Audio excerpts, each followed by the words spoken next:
Tobeteli kolo Yesu Kristo maboko makasi. Kolo Yesu azwa lokumu katikati na nyonso, katikati na kombo na Yesu Kristo. Tozoleka na liloba na Nzambe. Tozolobela na teme na biso oyo toza nango. Tobandaki depuis lundi. On avait introduit le dimanche. On a parlé sur les dieux des saisons. On a défini la saison comme une période qui est caractérisée des événements, soit des événements malheureux, soit des événements de bénédiction, de joie. Et on a essayé de démontrer que dans la vie, saison yamawa ekokoya, et dans la vie, saison pe ya esengo ekokoya kati na vie ya mutu. Par là, on avait vu le verset où Ezoloba, les ténèbres ne régneront pas à toujours. Pour dire quoi? Ndenge Nzamba salela makambo asala que ata mutu akoyoko souffrir, ata mutu akoyoko lela longtemps, mais Nzamba sala que esengo pe na vie ya mutu eya. Et on avait illustré ça dans l'Ancien Testament kotalisa que Nzamba kendaki kosala même pour na ba esclave hébreu que Nzamba bongisa programme ya moment ya jubilé pour na ba vie na bango, moment ya repos oyo kosala que malgré mutazalaki esclave ba libéré ye akoma pe libre. Et c'est ce Dieu là que nous servons pour dire que quelle que soit situation koko za nango, Nzamba za capable ya koya ko changer saison ya sikakati na vie na yo oyo koyoko za la caractériser na bénédiction ndenge pe salamaki na kati ya vie ya Joseph. Tozana Genèse chapitre 41 tozotanga verset 15 tozokita. Pharaon dit à Joseph, j'ai eu un songe, personne ne peut l'expliquer. Et j'ai appris que tu expliques un songe après l'avoir entendu. Donc, il y a un songe, likambandoto, est très capital pour la vie. Il y a Moutunios, ndoto est parler de Dieu, est un moyen où Nzambe ayaka koloba katikati na vie ya bato, est un moyen où Nzambe utilisaka pour ayeba na kosolola na bato na ye. Et ndoto et dakavi ya mutu na ba orientation Nzamba koko talisa mutu message pour na passé, Nzamba koko talisa mutu message pour na présent, Nzamba koko talisa mutu message pour na futur. C'est-à-dire ndoto eza moyen moko o Nzamba koko ya kolobela yo pour permettre yo kozwa même orientation, kozwa même position malam, we koko sengela ke esunga yo pona vino mobimba.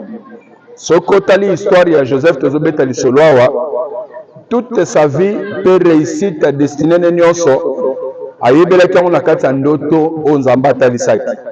Nzamba talisi premièrement amikuti bazosala misala na bango, mais gerbe na ye telemi ba oya bandeko nyonso ye egumameli oya ye. Ndoto liboso aloti yango wana. Azoya kolota ndoto ya mibale. Aza komi kuta que le soleil et la lune et les 11 étoiles ezoguma melaye. Ça même gêné son père Jacob. Papa nazoloba ba songe ne zandengeni. Tu veux dire que ngai papa na wena mama na wena bandeko no toka koguma melayo. Malgré que papa asalaki ndeta silika Bible ezoloba na se wana que son père garda les souvenirs de ses songes.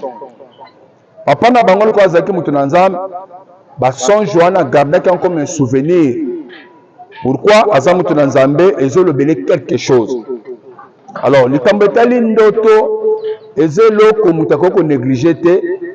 Ndoto etalisaka mutu. Quel que soit les dangers, Nzamba zolakisa ya zokoya ko se révéler pa na yo. Pourquoi? Parce que atia esprit na ye kati na biso oyo permetaka Molimo moto ezokota na monde spirituel pour yeba le passé, le présent, même le futur. C'est pour dire que ce qu'on zolota te, c'est un problème. Ezana bat mingi o balota kate pour ba condamner bango, pour ba finir ki bango. Bazo ko empêcher. Ndenge Joseph azoki bitumbu. Paba ndeko leta ngazo betel solo ndoto, nde batu musupe bazwa problème. Poazo mona bandota betel solo ndako, mutu moko etadama mabe azaona moni ke makambo na bango komo bima polele. Azo ko attaquer mutu, azo attaquer ye. Pona nini bazipa bandoto ne bakangango amona lisute. C'est pourquoi il faut faire attention aux autres ndoto ne panani. Aux autres qui ne se confient pas nani. Likambetali ndoto, il faut que ça la confiance na pasteur na yo pour yako yebisa ye makambo ozo mona. Po kaka na bandoto no ndenge botela Joseph problème ko botolepe problème na kati manda. Et Bible zoloba Pharaon dit à Joseph, j'ai eu un songe. Personne ne peut l'expliquer. Et j'ai appris que tu expliques un songe après l'avoir entendu. Joseph répondit à Pharaon en disant, ce n'est pas moi, c'est Dieu qui donnera une réponse favorable à Pharaon. Joseph a dit à roi que Likambetali ndoto pose explication nango ezalaka fort à mutute. Ezalaka pour mutasali ba livre. Mais ezalaka nzambe ndako local pese explication na likambo yemona na kiwana. Pharaon dit alors à Joseph, dans mon songe, voici je tenais sur les bords du fleuve. Et voici 7 vaches grasses, de chair et belles d'apparence, montèrent hors du fleuve et se mirent à paître dans la prairie. 7 autres vaches montèrent derrière elles, maigres, fort laides d'apparence et décharnées. Je n'en ai point vu aussi laides dans tous les pays d'Égypte. Les vaches décharnées et laides mangèrent les 7 premières vaches qui étaient grasses. Elle les engloutit dans leur ventre sans qu'on s'aperçût qu'elles fussent hantées. Et leur apparence était laide comme auparavant, et je m'éveilla. J'ai vu encore en songe 7 peuples ébaux qui montèrent sur une même tige, et 7 plus vides, maigres, brûlés par le vent d'Orient, poussèrent après eux. Les épis maigres engloutirent les 7 beaux épis. Je l'ai dit aux magiciens, mais personne ne m'a donné d'explication. Je vais dire à Pharaon, ce qu'a songé Pharaon est une seule chose. Bandoto l'autre roi, ezaka eloko moko. A tout le monde changé ma forme, mais eloko moko. La plupart des bandoto, oyo komaka na bavia batu. Par rapport à bitumbo ezokome la moto, la plupart des bandoto ezalaka eloko moko. Nde ezo changer ma forme, nde ezo tourner na ma forme. Et ils ont formé qu'on peut se conscience ou prendre des précautions ou la solution. Je ne sais pas si c'est roi. Que notre lote zakaka ndoto moko. Ezami balete. Mais na kati ndoto moko o ezotel saka moko, Dieu a fait connaître à Pharaon ce qu'il va faire. Na ndoto loti euti place musute. Ezanzam ndem kaiko la tsayo. Kotali soka linga sala likam. Likamba linga sala na mokili. Il faut influence nango, topé révélation nango est passé par Moutoumokaza influent pour prendre des précautions. Pourquoi? Parce que nazape na bateau et sengeli na protégé. Et Nzamba yoko pona yo pour se révéler par nayo roi Pharaon. Les 7 vaches belles sont cette année. Voilà que les 7 vaches, elles ont que nous limbo le bateau, les kamba cette année. Oyo mutako ko comprendre à tamukete que s'il y a 7 vaches, elles ont elles cette année. Et s'il faut dire 7 vaches one, ndenge batu ba interpréter ba ndoto, mutu mutako peut cette interprétation na ndenge na ye. Mais nzoka nzamba ke kozwa, kaka s'il y a 7 vaches one pe vache minene, en forme, c'est les 7 années d'abondance.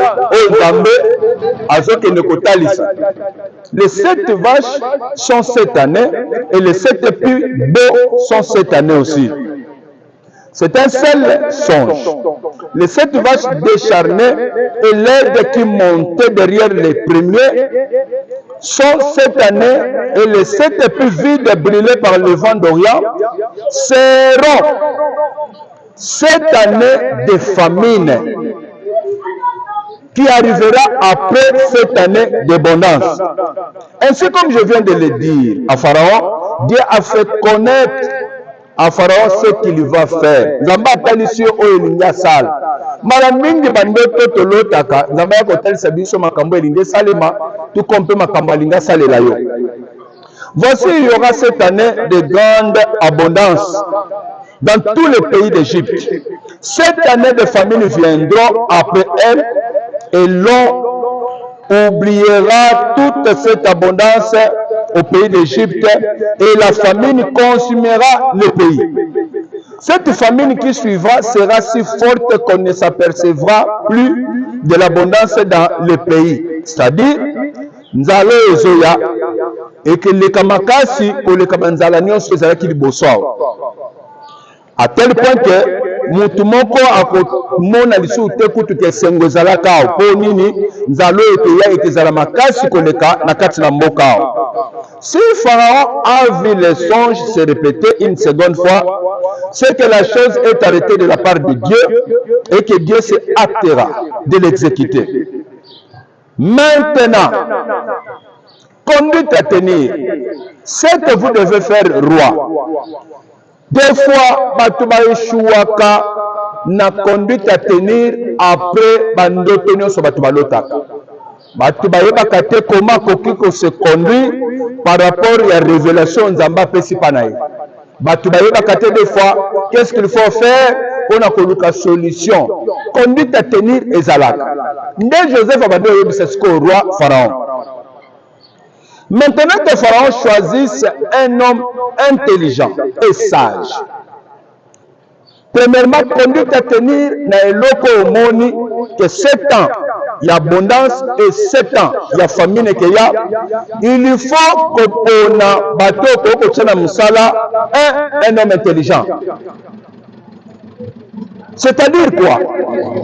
Même na kati na mokili ndenge tozotambola boye na makambo nyonso tosalaka mutu nyonso azalaka na posa batamayele bazala na ye po atambola malamu po atambwisa misala ne malamu parce que eza na bainvestissement na misala mosusu oyo mutu ye moko akokosala nyonso te mais ezosenga azala na batamayele oyo bakoki koakompagne ye même dans les églises nyonso paster asala ye moko te même ekolo de son vivant même ndenge nzambe moko aza na likolo alukaka toujours ko travailler na bato bako travailler na ye bazokende na évangile ainsi de suite.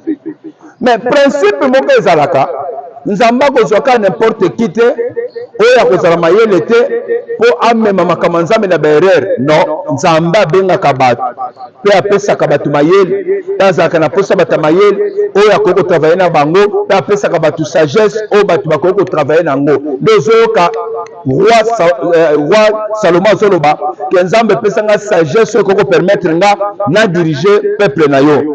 Maintenant que Pharaon choisisse un homme intelligent et sage et qu'il le mette à la tête du pays d'Égypte, que Pharaon établisse des commissaires sur le pays pour lever un 5e des récoltes de l'Égypte pendant les 7 années d'abondance, qu'il rassemble tous les produits de ces bonnes années qui vont venir, qu'il fasse sous l'autorité de Pharaon des amasses de blé,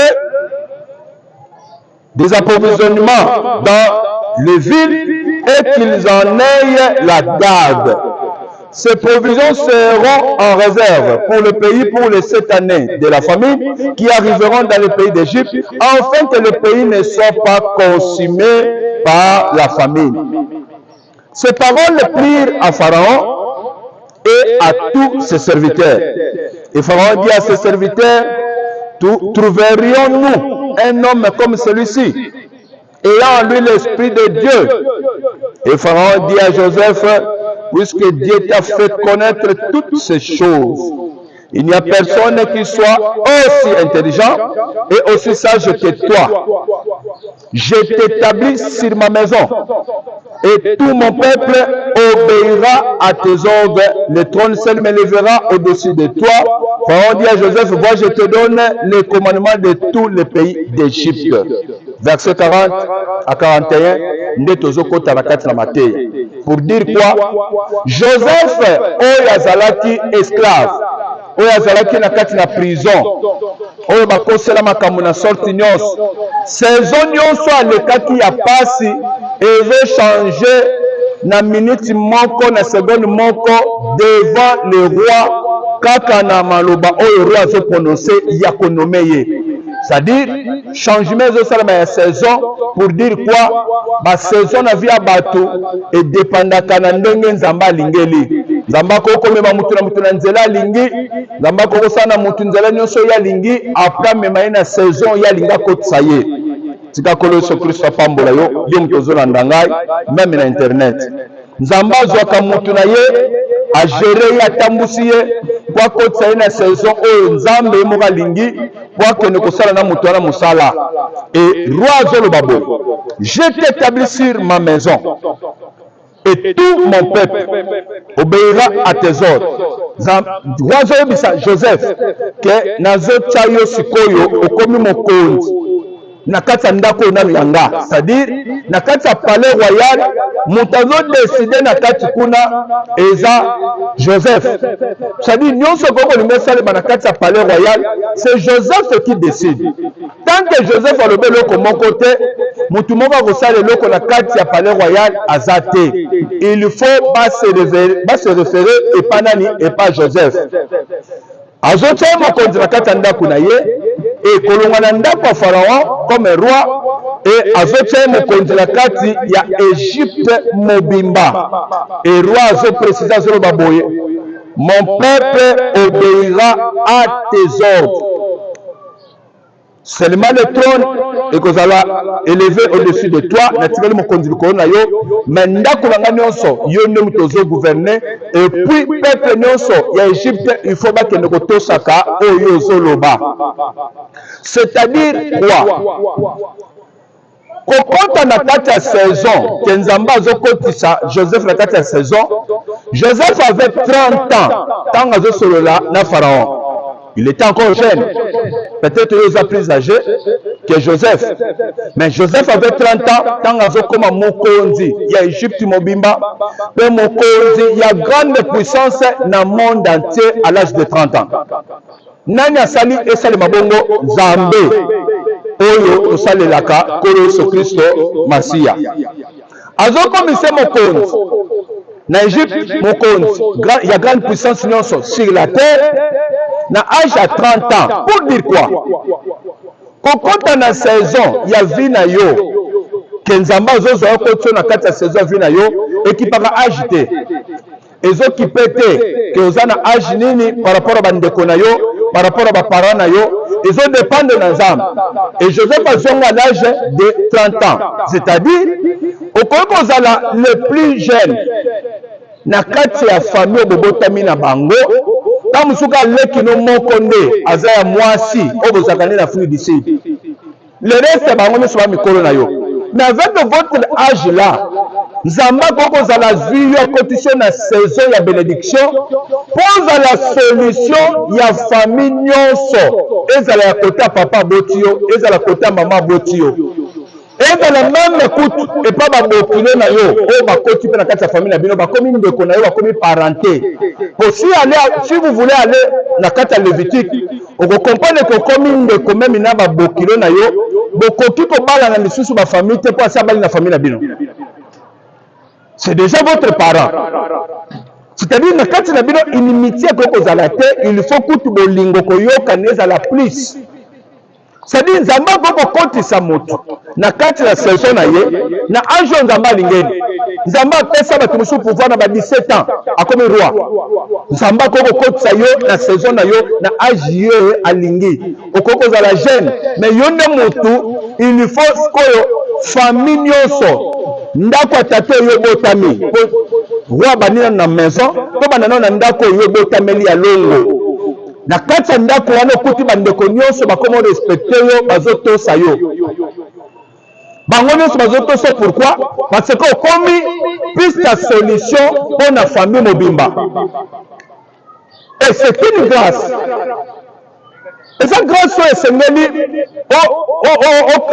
bénéficier nango na profondeur nango sala makambo oko sala ke otika la monument nzambe pas tirer gain de cause que oui à côté de la saison peut sali makambo et sali que nzamba ko tiko lisu te ke ozanga na vie na yo ko nzamba zebisa David ta nzamba ko na saison na ye. Comme tu as eu l'intention de tomber dans le temple, na kosala ke royauté que le ngaka te na kati ya postérité na yo. Salomon zoya kosala ba bi asali mabe nzamba zokende ko kabola royaume mibale. Oyo ezidi tribu, oyo ezidi tribu, akaboli yango me kibokonze longwe te kota ngambo ya Salomo. Pourquoi? Parce que Nzamba zo reconnaître que la kati David na oyo David alinga kosala ke bokonze ko longwa te. C'est-à-dire tikali comme une alliance oyo tikali à perpétuité que jamais ki bokonze ko longwaka. C'est-à-dire Nzamba ko kosala ko tikali na mbongo toute ta vie. Ozo vivre sengo toute la vie parce que au comprenant que Nzamba a côté cette na saison oyo et qu'on peut permettre que on a la solution il y a quatre familles nyonso. Pharaon veut dire ça. Joseph Boy, je t'établis sur ma maison. Au compte qu'on a la gêne, na quatre famille au dominé batunyos. Mais si tu as connu ba été, ndeko azokoma na saison na ye na kati ya famille azokoma plus na solution kati na bino age na ye eyeba kalisu te azokoma parent azokoma papa na bino azokoma mama na bino azokoma solution makambo nyonso soki bandeko bayebi mpe korespecte ete et que risque bango ba perdre kozwa faveur epa na ye. C'est ça la connaissance. Je ne sais pas, des jours où on est Nzambe, c'est une famille, la Bible, peut-être Dieu veut sauver quelqu'un. Nzambe, après ça, tout le temps, dans Moussa, sauver mon.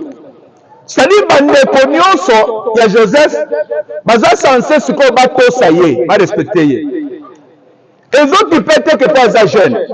Peut-être bayaya akoko confier bayaya na ye batache misala oya tongola tenda kuna mbudi ozo sa ele boy. Mais malgré pesi bino confiance bo sala misala wana, il faut toujours respect ezala boye bake ya za piste ya famille aza solution. De l'autre part, même yepe muto ya zoza la solution pour la battre. Il doit toujours reconnaître que celui qui est devant moi aza yaya. Un langage déplacé moyen. Il faut toujours un respect, quelle que soit ma bêtise, il faut comment approcher bango peut reprendre la respect. Pourquoi? Parce que c'est-à-dire un Jésus qui pétait, mais de part et d'autre, respect comme les alliés selon la connaissance de la parole de Dieu. Je t'établis sur ma maison et tout mon peuple obéira à tes ordres. C'est-à-dire celui qui est plus jeune là, Joseph, il y a 30 ans, Batunos faut pas obéir à l'ordre Joseph Azo Pesa. Akoko pesa ngona kati ndako Pharaon na famille. Akolo Batunos so boya okutana na Béatrice. Batunos faut pas se déplacer ba ke Béatrice bazoto sango na mikolo na bana mike. Akolo ba ke boya okutana na telle place. Akolo ba ke to okutana biso non so tel jour na place boye na Kauka. Batunos bazo okutana naye. C'est-à-dire quand on parle de l'obéissance, bazolo ba ke Batunos faut pas obéir, c'est-à-dire quoi? Ce qui peut na kati ya kozonga na verbe na l'infinitif ya obéira à tes ordres, na infinitif ozokuta c'est le verbe obéir. Quand on veut comprendre obéir, c'est-à-dire dans la joie, na kati ya signification na zoke nos place esengeli pona pesa exemple bien na kati ya mateya.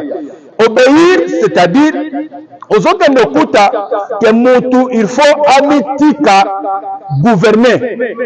Amitika kozala manier, c'est-à-dire ba manier, ba gouverner. C'est-à-dire que kozala mukolo ya leki na bino za Afrique du Sud, mais il faut vous obéir. Pourquoi? Parce que azana kata saison na ye. Et mutu azana kata saison, nyonso zo sala lui réussir.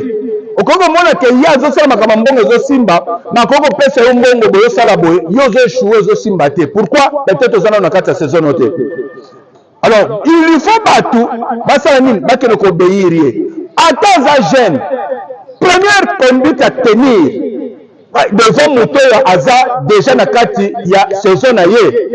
La première de conduite à tenir c'est quoi? C'est l'obéissance, c'est-à-dire de l'obéir. Obéissance c'est pas na ye. Pourquoi obéissance? Parce que ce que obéir y était moyen besoin faveur na ye ezate. Ce que obéir y était besoin faveur na ye te. C'est-à-dire il y a des conditions où le Seigneur qu'on remplir katikati na vie ya moto ya kozala, il est votre solution pour y avoir déjà na kati ya saison. Le quand les na kati ya saison, il faut savoir, il faut que nous devons l'obéir. Et Pharaon zoloba que tout mon peuple baosani bakobanda kotosa yo. Et deuxième condition zanine que se soumettre. Qui dit que se soumettre? Dans le Sanano chapitre nazotangawa et vous allez comprendre. Bible zolobanine. Que tout mon peuple va t'obéir. Et Bible zokenoloba na deuxième conduite à tenir nazozwa Genèse chapitre 50, deuxième conduite à tenir devant Moutou Azanakata la saison naïe, c'est-à-dire Bible Zolbani. Genèse chapitre 50, verset 15. Nazo Kita, Izolobaboy. Quand les frères de Joseph virent que leur père était mort, Jacob a Koufi. Kaka ndenge basalaka comprendre liboso basanganaka bazosangana lisusu.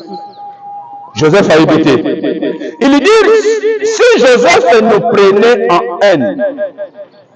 Papa ça koufi papa mutako oboma moto. Mais ce qu'on est papa za sauté, ce que zaka zaki na kanda na biso azokana sala biso mabe. Wana makanisa bandeko na ye.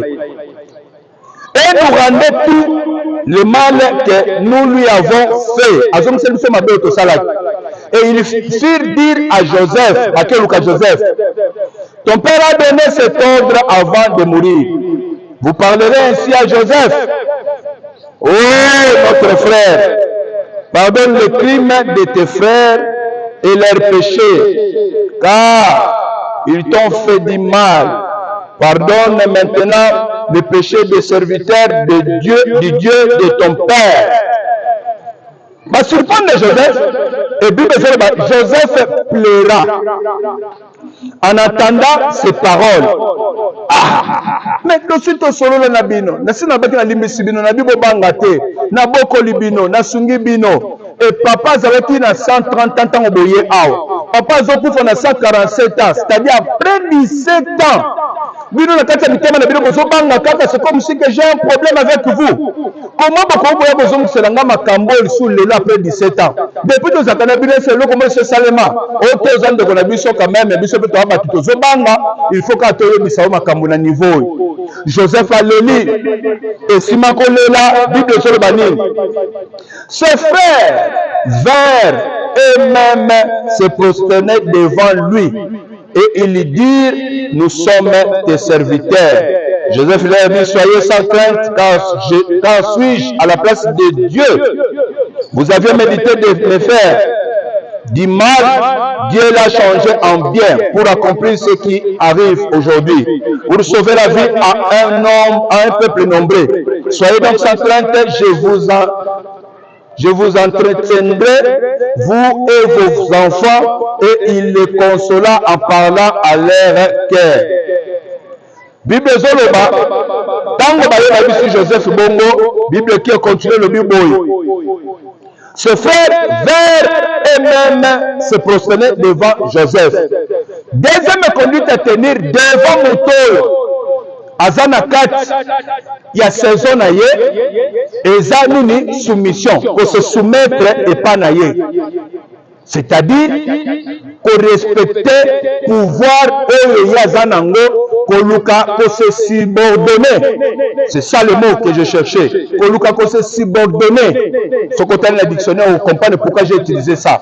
Deuxième conduite à tenir devant montrer azana kati ya saison na ye koluka ko se subordonner.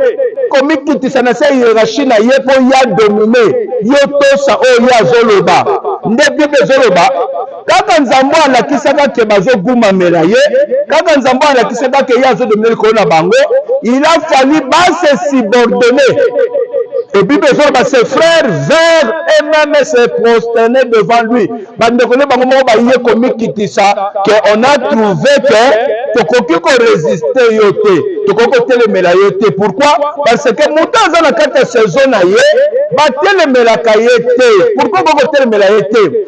Nzambe nde moto akotisi sikoyo Joseph na kati ya saison wana. Soki olobi otelemela ye oboyi obéissance, oboyi kose soumettre, okanisa te ozotelemela Joseph oza sikoyo kosopose na Nzambe, otelemeli sikoyo Nzambe mpo Nzambe alingi asala na Joseph histoire moko oyo kesalaka ti Israel nyonso ekotala bowumbu na kati na Egypte ti akoya delivre bango mpo alakisa mokili mobimba ke aza Nzambe aza na nguya. Sikoyo yo olingi otelemela ke Joseph akambo te, olingi otelemela ke Joseph akoki kozala mokonzi mpa na nga te, moyen so subordonné mpa na eza te, oponi osala rébellion, oponi osala complot, oponi ondima osala mabe contre volonté oyo ya Nzambe azolinga asala.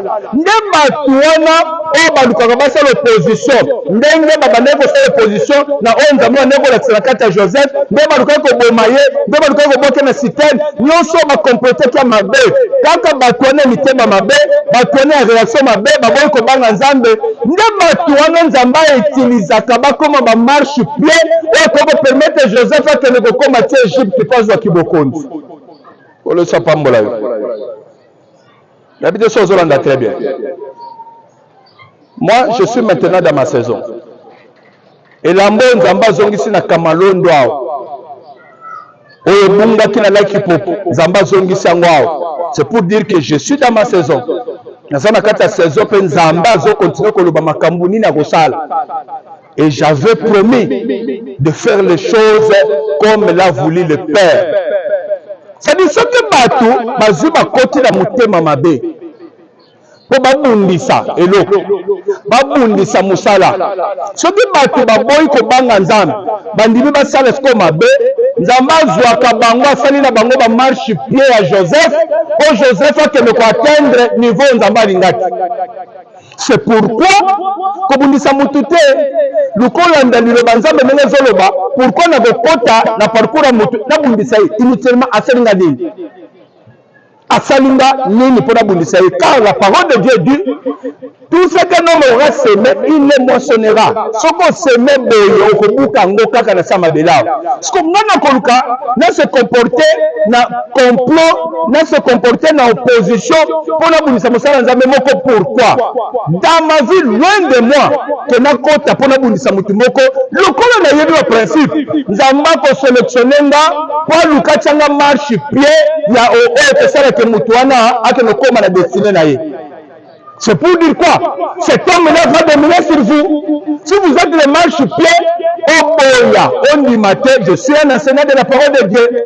C'est ça la grâce que moi j'ai. Donc on a enseigné de la parole de Dieu, oh boya, on inga.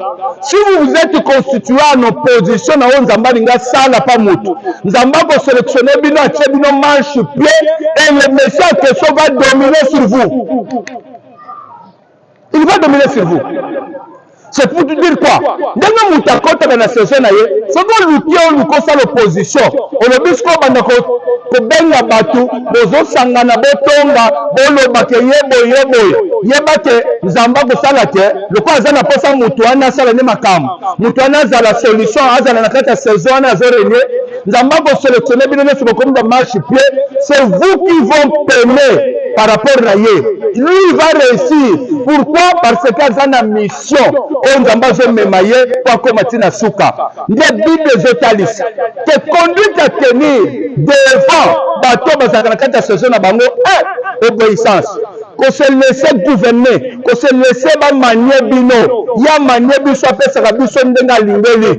Deuxième conduite à tenir, il faut qu'on se soumette, qu'on se subordonner. C'est-à-dire, c'est une personne à laquelle on ne peut pas s'opposer à lui. Ce que nous devons se comporter pour naïe, il y a pas que se constituer comme une marche-pied pour la vie. Donc, nous devons permettre d'accéder à l'élévation, accéder à Onzama Bongiselaye. Destiné na ye kokisama nzela na ye ke ne kokoma na suka ne batu nyonso basalaki makambo famille Joseph ba comploter ba rejeter ba boitier ba tekier akia comme pas Potiphar si sa accompagner moi si na ya luki makambo batindie pa ba généraux mi ba na kati ya prison nde ko sala que Joseph akia koma place sengela ki akoma kwa kutana na roi soka zali ka na Egypte ndeti bandeko na ye nde ba ko lukabilo na kati na Egypte nana ngoko kutana na Pharaon mutumani ngoko kutana Pharaon zate mais il a fallu que na prison que permettre que lokutana na Pharaon nzamba zana banzela memaka batu nzamba ko boya memi mutu ayena mutu wana nzamba lingi susa l'excès na épreuve na ye mutu na batu nyonso bakoti makambo bakoko yeba teke oyo tozosala nzambe ndazolekisa mutu na nzela kwa kende ko atteindre niveau moko esengeli po nzamba utiliser bien nzamba zwaka mutu des fois akeno na niveau ke olongola makanisi na batu nyonso po tikala na confiance quelque part na ye. C'est pour dire quoi ce soir? Ce qu'on a dans la saison na yo. Na pesa exemple lobby. Luka ko tia bato baza ba intelligent, pe sage, n'entourage makambo na yo pour réussir. Et surtout quand on parle de la sagesse, bato baza na nzambe, bakoko banga nzambe pe ba yi bakopete.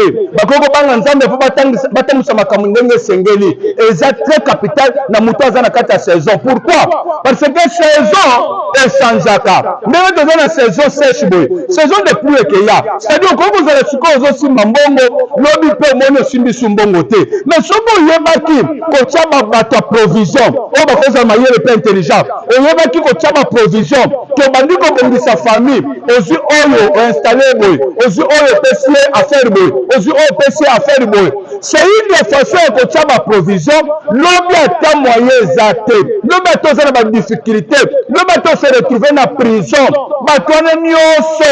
Ce qui va gagner panzambi za makoyoka. Bato na nyoso. Bazaka basangisa mbongo pe basala nini bapese pa na yo basunga yo place ozali o vivre malamu bakipepe bana na yo. C'est pourquoi na moment za na kati ya saison kozala rancunier te koluka te ozalaka ke ozokanga misu koluka te osala makambo na nko po ya des choses na moment bato ozokuta oza na saison ozosimba mbongo ntango bazotala petite sœur no aza na fille du sud bazokuta na yo eza kose compare te bakoki kokalifie moto akisi pour rien mais nzoka nde oza na kati ya saison mais tu te comportes pas bien na makambo okoki kokanga misu okipe foti na ye te mais s'il faut installer soki na États-Unis soki wapi ozuye kaka na mwana obongisi vi na ye nzambe mpe lobi akosala nini akokanisa yo nzambe moto azopesangama te kola pambola yo toza na kati na mosala aza na posa tosala quand même requête ata mibale ya prière pour dire à Dieu eza na bato soki akoti na kati ya saison na ye ye nde akoki kointroduire mpe bato akotisi bato ndeti Joseph azwi bandeko na ye apesi bango Goshene abandi osalisa bango alobi na obongisa bino nga na osalisa bino bolamu apesi bango bafere bolobaki boza baberger apesi bango esali ke bazwi bafere mpe Pharaon azokele plus azoloba zwa bandeko no baza mayele pesa bango mikumba ya mosala awa. Et Joseph a fait ça. C'est ça être dans sa saison, c'est ça comprendre sa saison. Ndo koyeba kotia ba provision même nzambe likolo akosepela na yo nazala poso to sala requête ata moko mibale koyebisa nzambe asali ke église ya nesiko nzambe wana sala pe grâce ke o bénéficier na kati ya saison to sambeli kati na kombo na Yesu Kristo ozanzambe.